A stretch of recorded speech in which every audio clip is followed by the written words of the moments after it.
It is the longest reef in China's South Sea, but it has been taken by Vietnam. Vietnam has built an airstrip and a deep water bay here and reclaimed land to create islands. It has also stationed over 50 troops here. What exactly is this reef? Why hasn't China reclaimed it yet? This area is China's inherent territory. The reef just mentioned is the Dachanjiao in the South China Sea. It is located in the core of the Nansha Islands and has a long, narrow shape. It is surrounded by Yongshu, Chiguo, and Dongmen reefs and 6 other important reefs, including Nangsun. It is only 40 nautical miles from China's controlled Nangsan Reef. This place has been our territory since ancient times. Chinese residents often went here for marine fishing and called it Lai Nu Kao. China has had awareness and activities regarding this area since ancient times, but military occupation began in 1987. At that time, China had a major project with the United Nations that required operations in the South China Sea. Daxing Anling was one of the site options for this operation.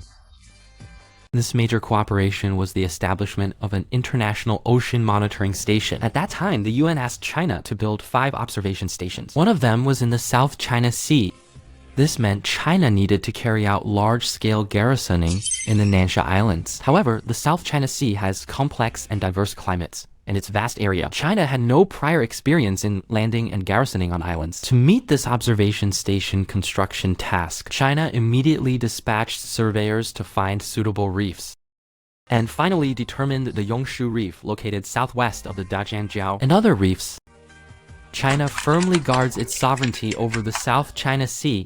China began related construction in Yongshu soon after. But during this process, Vietnam not only occupied several nearby islands, it also fired first at our forces, causing injuries to our personnel. As a result, China immediately launched a self-defense counterattack. This battle was known as the South China Sea Battle. China deployed the frigates 502 Nanchang and 531 Yinten, and the frigate 556 Shangten. Vietnam deployed 1 landing ship and 2 armed transport ships. The battle started at 6 a.m. and ended at 9 a.m. It ended with China sinking all 3 Vietnamese vessels. China achieved a complete victory. At the same time, considering the sensitivity of the South China Sea location, China began searching for suitable protective islands around Yongshu. At that time, Daxian Reef was among the options, but when the personnel actually arrived, they found the environment to be relatively harsh. It would be submerged by seawater during high tide. It was not the best choice for a protective reef, so China withdrew its troops from Daxian Reef, but not long after. The Vietnamese returned and landed on Daxian Reef and began military construction there. At that time, China was long in a small-scale agricultural economy. The awareness of maritime power was relatively weak in abandoning the large-scale construction. It had a certain historical inevitability, but it was difficult to easily overcome. This allowed Vietnam to take advantage. After that, Vietnam controlled Daxin Reef for more than 30 years and built military fortresses there, sending garrison forces.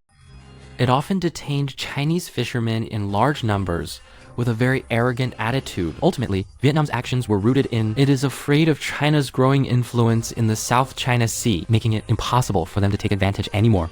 In recent years, China's military strength in the South China Sea has developed rapidly, no longer a situation where there was no room to stand. Take Yongshu Reef as an example. After 1988, Yongshu Reef has been upgraded to Yongshu Island through the efforts of the Chinese people. The island's area has reached 108 square kilometers. It is equipped with hospitals and airports and has achieved communication and power supply. It has become an urbanized area, the largest island in the South China Sea, highly developed. Furthermore, China has used advanced land reclamation technology to expand other reefs, making the surrounding main walls. Nansha, Dongmen, Chiguo, Meiji, Huaya, etc. have also seen high development while becoming more suitable for modern living.